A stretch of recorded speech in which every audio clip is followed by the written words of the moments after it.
ሰላም ለእናንተ ይሁን ውድ ክርስቲያኖች፣ እንዴት ከረማችሁ? ሁሉ ሰላም ነው? እግዚአብሔር ይመስገን በጣም ደህና ነኝ። እዚህ ያደረሰን የአባቶቻችን አምላክ የእኛም አምላክ ነው እግዚአብሔር የተመሰገነ ይሁን።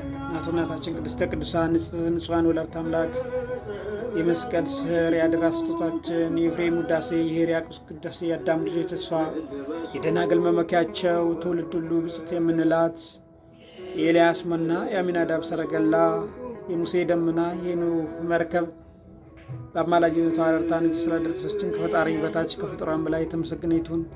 ቅዱሳን መላእክት፣ ቅዱሳን ሐዋርያት፣ ቅዱሳን ጻድቃን ሰማዕታት እንደየክብራቸው የተመሰገኑ ይሁን። ይህ ዮአኪን የንቃትና የበረከት ሥራ ማህበር ነው። ዮአኪን እግዚአብሔር ያቆማል። እንኳን ለበዓታ ማርያም ለታኅሳስ 3 እመቤታችን ቅድስት ድንግል ማርያም በአምላክ የተሰጠችን እናታችን ወደ ቤተ መቅደስ ለገባችበት ቀን ቅዱስ ያዕቆብ፣ ቅድስት ሐና ቃላቸውን ለፈጸሙባት ለዚች ለተከበረች ቀን በሰላም ደረሳችሁ፣ በሰላም አደረሰን አደረሳችሁ ብያለሁኝ። በዓሉ የበረከት የፍቅር የሰላም እንዲሆንላችሁ ዮአኪን ማህበር ይመኛል እና እዚህ ላይ በዚህ ቀን ታላቅ ትምህርትን መማር እንችላለን። ሰው ልጅ ለእግዚአብሔር ብዙ ነገር ይደረግለት ዘንድ በመጠበቂያው ስፍራ ሆኖ ጠብቆ በምሕረትና በይቅርታው ታግዞ እግዚአብሔርን ምሕረት ይጠባበቃልና እግዚአብሔርም ደግሞ የለመኑትን የማይነሳ ጠየቁትን የማይረሳ አምላካችን ቅዱስ እግዚአብሔር ጊዜው ሲደርስ ሁሉንም ይፈጽማልና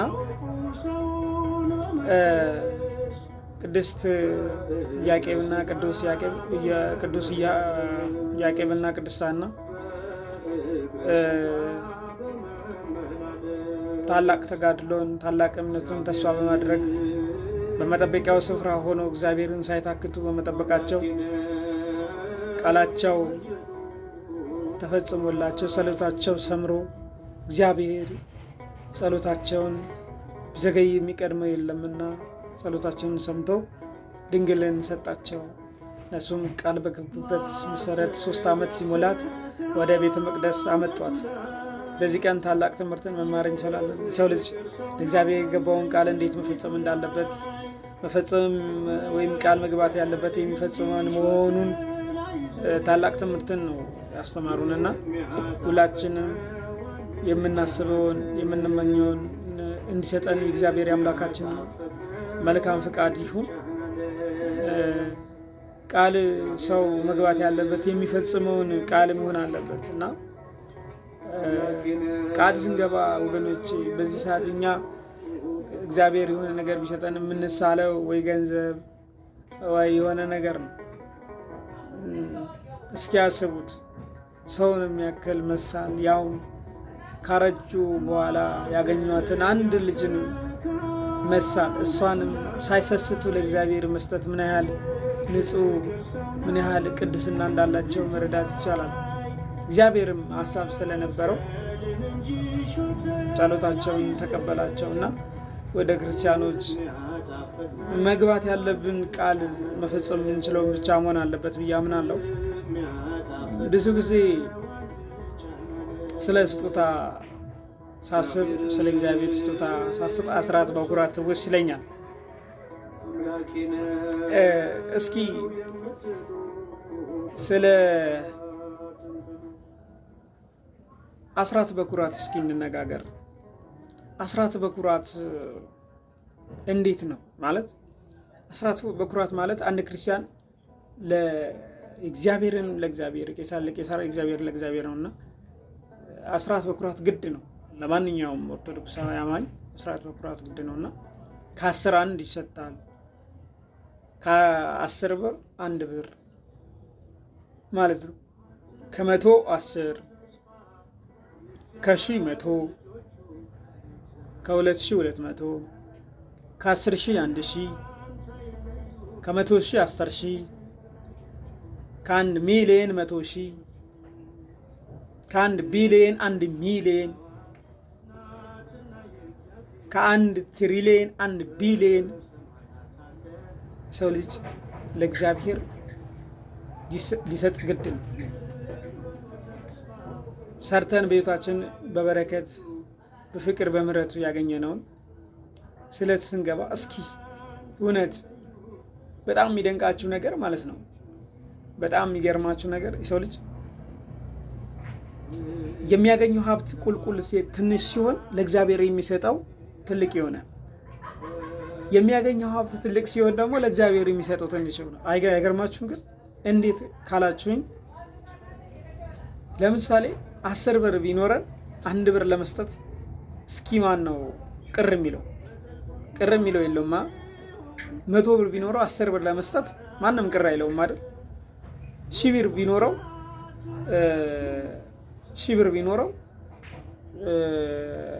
100 ብር ለመስጠት ማንም ቅር አይለውም። ግን ጨዋታው ከዚህ በኋላ ይቀጥላል። እስኪ አስቡት 10,000 ሲኖረው 1,000 ለመስጠት እውነት ልባችን ምን ያህል እየፈቀደ መልካምነታችን እየቀጠለ ይሄዳል? እስኪ 100,000 ሲያገኝ 10,000 የሚሰጥ ሰው ማን ነው? ማን ነው 1 ሚሊዮን ሲኖረው 100,000 ለእግዚአብሔር የሚሰጠው? ሁላችንም እርስ ራሳችን ጠይቅ። ለዚህ ነው ሰው ገንዘቡ ሲያንስ ለእግዚአብሔር የሚሰጠው ነገር ይሰፋል፣ ገንዘቡ ሲያድግለት ለእግዚአብሔር የሚሰጠው ነገር እያነሰ ይሄዳል። አብዝቶ ባገኘው ቁጥር ስስትን እየተማረ ይሄዳል ማለት ነው። በነገራችን ላይ ከ10 አንዱ የኛ አይደለም የእግዚአብሔር ነው። ከ10,000 1,000 የእግዚአብሔር ነው። 9 ብቻ ነው የኛ፣ ወይም 9,000 ወይ 9 ብሩ ወይ 90,000 ወይ ደግሞ 90 ሚሊዮኑ የኛ 90 ሚሊዮኑ የኛ ነው። 10 ሚሊዮኑ ግን የእግዚአብሔር ነው። እና ከ10 1 ሲባል ቀላል አይደለም ወገኖች። ብዙ ሰው ዕዳ አለበት፣ የእግዚአብሔር ዕዳ። ሁላችንም የእግዚአብሔር ዕዳ አለበት። ማን ነው ለእግዚአብሔር 2 ሳገኝ አንዱ የእግዚአብሔር ነው፣ 10 ሳገኝ አንዱ የእግዚአብሔር ነው እያለ የራሱን ለራሱ የእግዚአብሔርን ለእግዚአብሔር እያስቀመጠ ማን ነው የሚሄደው? እውነት እስኪያስቡ ራሳችንን እንገምግም። በዚህ መንገድ ሄደናል ወይ? ስለዚህ ወገኖቼ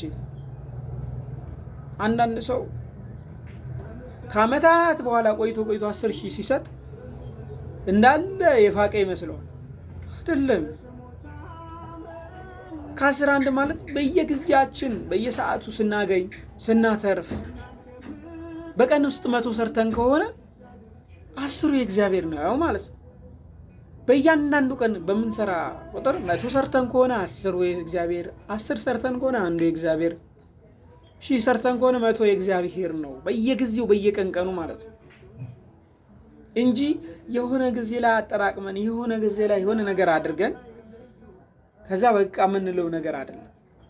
ሁላችንም ሊገባን የሚገባው ከምናገኛት በየቀንቀኑ ከምናገኘው እያንዳንዱ ከ10 1 ከ110 ከ100 ከ10,000 1,000 ከ10,000 1,000 ከ100,000 10,000 የእግዚአብሔር መሆኑን ሊናቅ ይገባል። በየህይወታችን በየእንቅስቃሴያችን ሁሉ ማለት ነው። ይህን የምናደርገው በግዴታ ነው እና ይህን ስላደረግን ራሳችን እንደ ጻድቅ መቁጠር ያለብን አይመስለኝም። መሆንም የለበትም ግዴታችን ስለሆነ። እንደውም እኮ እኛ ከግዴታችን አልፈን እግዚአብሔር ሆይ አብዝተህ ብትባረክልኝ አብዝተህ ጸጋውን ብታበዛልኝ ብለን ከአስራት በኩራት ውጪ አተርፈን መስጠት ይገባናል። ምክንያቱም የበለጠ የተተረፈረፈ ትርፍርፍ ያለ በረከትን ለማግኘት ሲባል ማለት ነው። እና ወገኖች ብዙ የእግዚአብሔር ዕዳ አለብን በአስራት በኩራት ብቻ። እንግዲህ ያስቡት ስንት የእግዚአብሔር ዕዳ አለብን በሌላ ህይወታችን። በየጊዜው እሱን ስንረቀው እሱ ግን እስከ ሞት ህይወቱን ሰጥቶ እኛን ይከተለናል። አብዝተን ስንረቀው አብዝቶ ይቀርበናል። የእግዚአብሔር ምሕረትና የእግዚአብሔር ቸርነቱ እንደዚህ አውርቶ መግለጽ ይቻላል? ስለዚህ አስራት በኩራት ስታወጡ ጥንቃቄ አድርጋችሁ ከእያንዳንዱ ከዕለት ከምታገኙት አስቀምጣችሁ 1 ብር ብታገኙ 10 ሳንቲም የእግዚአብሔር ነው። በጣም የሚደንቃችሁ ነገር ማለት ነው። ከ10 1 ማለት ይሄ ነው። 5 ሳንቲም ብታገኙ 1 ሳንቲም የእግዚአብሔር ነው ማለት ነው።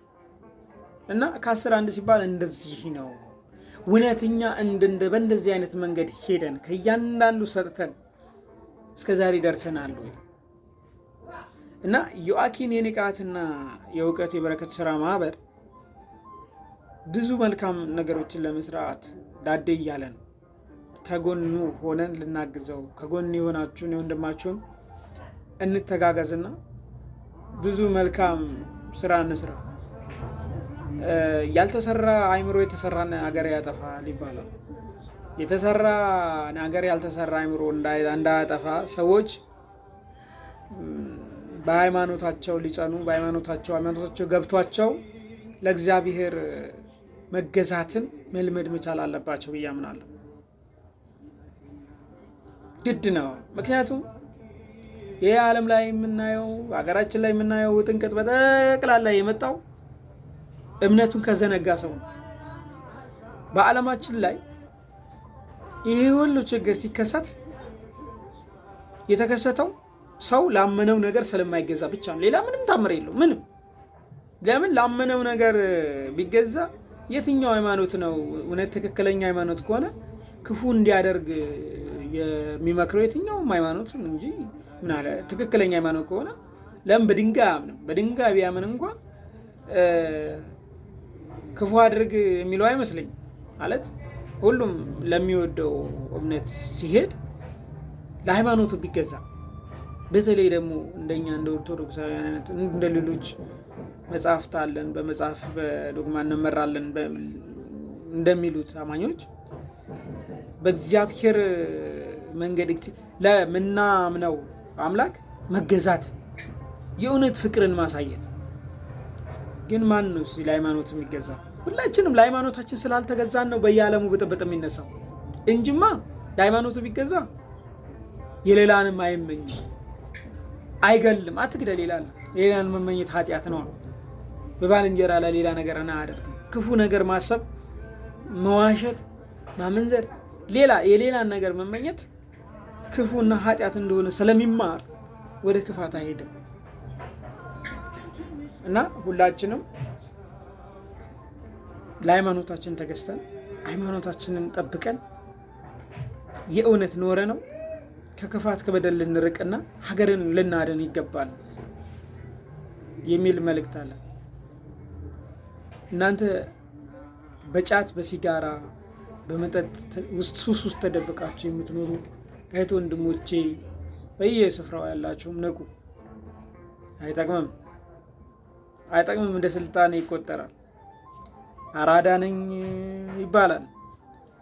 ከአዳ አራዳነት በሶስት አፍኖ ኃላፊ አግዳሚን ማንጓጠጥ መተቸት ነው እንዴ? ያላቆመ ጓደኛችንን እንደ ፋራ ምንም እንደማያውቅ ወደኋላ እንደኋላ ቀር ማሰብ ነው እንዴ? አራዳነት አይደለም። የእናቶችን ኪስ እያወለቁ የእህቶችን ኪስ እያወለቁ መሮጥ ይህ አራዳነት ነው እንዴ? በሶስት ተጠምደን እየተቅበዘበዝን እጃችንን ለሌብነት መሰንዳት ነው እንዴ? አራዳነት አይደለም። አራዳነት ሰውን መረዳት ነው። ሰውን ከተረዳን መርዳት ነው።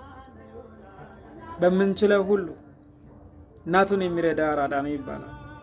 እናቱን መርዳት፣ ሌሎችንም ማገዝ፣ የነሱን ድክመት በወጣትነት ብርታት ማገዝ። ሰዎች ተሸክሙ ስናይ ሮጠን ላግዝህ። አሁንማ ማንስ ላግዝህ ብንለው ማንስ ሸክሙን አምኖ ይሰጠናል? ምክንያቱም ሌብነቱ ተስፋፍቷላ። ስለዚህ በጫት በሲጋራ በመጠጥ ውስጥ ያለህ ወንድሜ ንቃ። ይህ ዮአኪን የንቃትና የእውቀት የበረከት ስራ ማህበር ነው። እነዚህ ወጣቶች እንዳይፈሩ እንዳይኖሩ በተለይ በገጠሪቱ ክፍል በመጠጥ ሱስ ደንዝዘው ከእናት ከአባታቸው ዘውትር እየተጣሉ ሀገርን የሚያሳድቡ ያልተሰራ አእምሮ ያላቸው ብዙ እህት ወንድሞች አሉ። ብዙ እህቶቻችን በማይሆን ቦታ እየወደቁ የማይሆን ነገርን እያደረጉ ያለ እድሜያቸው እየተቀጠፉ መጥፎ አስተሳሰብን ተስፋ መቁረጥን ሰንቀው የሚጓዙ ብዙ እህቶቻችን አሉ። እንዲሁም ደግሞ በየገጠሪቱ ስንት የፈራረሰ ቤተክርስቲያን አለ። ይህ ማህበር ትልቁ ዓላማ በየገጠሪቱ ክፍል ያለውን ቤተክርስቲያን ሀገር አቀፍ ነው። በነገራችን ሀገር አቀፍ የሆነ ማህበር ነው። ወደፊት እግዚአብሔር ካሳደገ የምንሰራው ዓላማ በጣም ብዙ ነው። በጣም ብዙ በቃ በገጠሪቱ ክፍል ያለችውን ቤተክርስቲያን በየቦታው እየሄደ እያበረታታ እያጸና ወጣቶችን ወደ ሱስ እንዳይሄዱ እምነትን እያስጨበጠ የተለያዩ ሰባኪያን ዘማሪያን ወንጌል በማይደርስበት የመኪና ትራንስፖርት ወደሌለበት በብዙ ስቃይ ውስጥ ያሉትን ሀገር ያሉትን በገጠሪቱ ክፍል ያለችውን ቤተክርስቲያን በዙሪያዋ በመሄድ የተለያዩ ወጣቶችን በማንቃት ለሃይማኖቱ እንዲገዛ ለሀገር ውለታ እንዲከፍል ለሀገር እንዲሆን ለራሱ የቀጣይ በተስፋ የተሞላ ተስፋ የነገ ብርሃን ነውና በተስፋ የተሞላ ወጣትን ለመፍጠር ነው ይህ ማህበር የተቋቋመው። ስለዚህ አንደኛ ራሳችን ወደዚህ ማህበር የሚመጡ ልጆችን መቀላቀል፣ ሀሳቡንና ዓላማውን በማስረዳት ወደዚህ ማህበር እንዲቀላቀሉ ማድረግ። ሲቀጥል ወደዚህ ማህበር የተቀላቀሉትን ልጆች ስለ ማህበሩ በገባን መጠን ማስረዳት። እግዚአብሔር በረዳን መጠን አለን ተጋግዘን ተማምረን ወደፊት እንጓዝ። ስለዚህ ወደዚህ ማህበር ቀላቅሏቸው። ቁጥራቸውን ላኩልኝ፣ ስማቸውን ላኩልኝ፣ እናውራ። ወደ ማህበሩ ይግቡ። ብዙ ትምህርቶች ስለ ሃይማኖት ትምህርት ሃይማኖት ብዙ ትምህርቶች እየተሰጡ ነው። በተለይ ስለ ትዳር፣ ስለ ፍቅር፣ ስለ ቀጣይ ህይወት፣ ስለ ተስፋ መቁረጥ፣ ሰው በትዳር ላይ በመናፍስቱ ዓለም ሰው ያጋንንት ስራ እንዴት ማምለጥ እንዳለበት፣ በኑሮ ላይ በጸሎት ላይ ተስፋ እንዲቆርጥ እንዴት ሰይጣን እንደሚያደርገው ከዛስ እንዴት ማምለጥ እንዳለበት፣ የትዳር ፈተናዎችና መፍትሄዎቻቸው በጣም ብዙ በተለይ የመናፍስቱ ዓለም ድብቅ ሚስጥር፣ ስለ ሟርት፣ ስለ ጥንቆላ፣ ስለ አይነ ጥላ፣ ስለ ዛር፣ ስለ አስማት፣ ስለ ነጭ አስማት፣ ስለ ጥቁር አስማት፣ ስለ ጠንቋይና አስጠንቋይ፣ ስለ መተት፣ ስለ ሟርት፣ ስለ ቡዳ ብዙ ነገሮችን ይለቀቃሉ። እዚህ ማህበር ላይ ግቡና እውቀት ይኑራችሁ፣ ራሳችሁንም አድኑ። ሌሎችንም በማዳን ሌሎችንም እውቀት እንዲኖራቸው በማድረግ በረከትን ስሩ። ይህም በማድረግ ትልቅ ስራ እንስራ አብረን። ለቀጣዩ ላሉት በየገጠሪቱ ክፍል ወድቀው በተለያየ በአስጸያፊ ማንነት ውስጥ ወዳሉት እህት ወንድሞቻችን አይኖቻችንን መልሰን በምንችለው ሁሉ እናግዛቸው። እግዚአብሔር ለዛ እኛ ትንሽ ይዘን ሰንቀን ስንነሳ ትንሽ መልካምነትን ሰንቀን ስንነሳ እግዚአብሔር በትልቁ ምሕረቱ ይጠብቀናልና ሁላችሁም ከጎን የሆናችሁ የዚህን ማህበር ዓላማ ወደ ዳር ለማድረስ ከጎን እንድትሆኑ በእግዚአብሔር ስም ጠይቃለሁ። መጀመሪያ እዚህ ማህበር ላይ ለመቀላቀል ኦርቶዶክስ መሆን ይጠበቅብናል። ኦርቶዶክስ ከዛ ኦርቶዶክስ ከሆን ወዲህ ቁጥራችንን እንልክና ወይም ለቀረበን ሀገር ውስጥም ላለ በተለይ ይህ ማህበር በሚዲያው እንደዚህ በኦንላይን በስደት ዓለም ላሉ እህት ወንድሞቻችን ልዩ የንቃትና የእውቀት ስራን ይሰራል። ከዛ በተረፈ ደግሞ ከዚህም የምናገኘውን የምንችለውን ማህበሩን በገንዘብም በጉልበታችን በጭንቅላታችን በማስተዋል በጥበባችንም እየደገፍን በምንደግፈው አስተዋጽኦ ደግሞ ተሰባስቦ መምህራንን በመጋበዝ እነዚህ ያልኳቸውን በገጠር ውስጥ ያለችውን ቤተክርስቲያንና ወጣቶችን የማስተማር ስራን ይሰራል ማለት ነው እና ብዙ እህቶች አሉ በባዕድ በስደት ዓለም ውስጥ።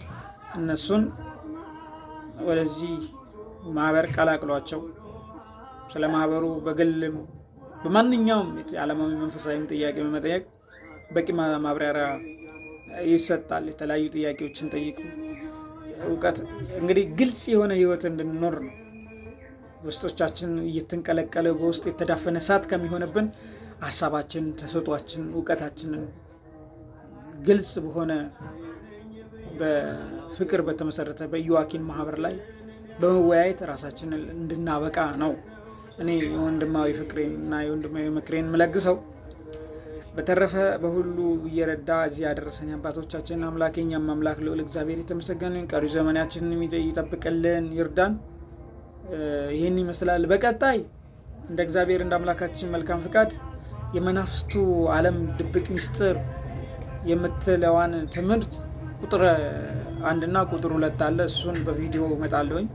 ሲቀጥል የትዳር ፈተናዎችና መፍትሄዎቻቸው ብዙዎቻችሁ ታውቋቸዋላችሁ። እሷንም በማብራራት እመጣለሁኝ። እንዴት ከትዳር እንዴት ከጓደኛ እንዴት ጓደኛ መምረጥ እንዳለብን፣ እንዴት እጮኛ መምረጥ እንዳለብን፣ እንዴት በሃይማኖት ራስን እንዴት መኖር እንዳለብን ጥሩ ማስገንዘቢያ ነችና ከዛም የአጋንንት ፈተና በሰዎች ላይ እንዴት ይመጣል፣ እንዴት እስከዛ ማምለጥ ይችላል። በጣም ብዙ ትምህርቶች አሉ። ክርስቲያናዊ ጾም፣ ስግደት፣ ጸሎት እንዴት፣ መቼ፣ የት የሚለውን ብዙ ትምህርቶችን እንማማራለን። ለአሁኑ ይሄ ይበቃናል። እኔም እንድናገር እናንተም እንድትሰሙ የረዳን የአባቶቻችን አምላክ የኛም አምላክ ልዑል እግዚአብሔር የተመሰገነ ይሁን። ቅዱሳን መላእክት፣ ቅድስት ድንግል ማርያም፣ ቅዱሳን መላእክት፣ ቅዱሳን ሐዋርያት ተስታቸው ክብር ደረጃ የተመሰገኑ በምልጃ በበረከት በፍቅራቸው ከኛ ጋር ይሁኑ። መልካም ጊዜ። ሰላም ሁኑልኝ፣ ደህና ሁኑልኝ። በነገራችን ላይ ያው የመጀመሪያ ነውና ብዙ የቃላት ግድፈት፣ ብዙ ስህተቶችን፣ ብዙ ነገሮች ሊኖሩ ይችላሉና ካጠፋው በጣም ይቅርታ። አስተያየታችሁን በመስጠት ይህንን ቢስተካከል እንደዚህ ብታደርገ የተሻለ ነው የሚለውን ትዕግስት በተሞላው አንደበት ምክራችሁን እንድትለግሱኝ በእግዚአብሔር ስም እጠይቃለሁ። መልካም ጊዜ ይሁንላችሁ።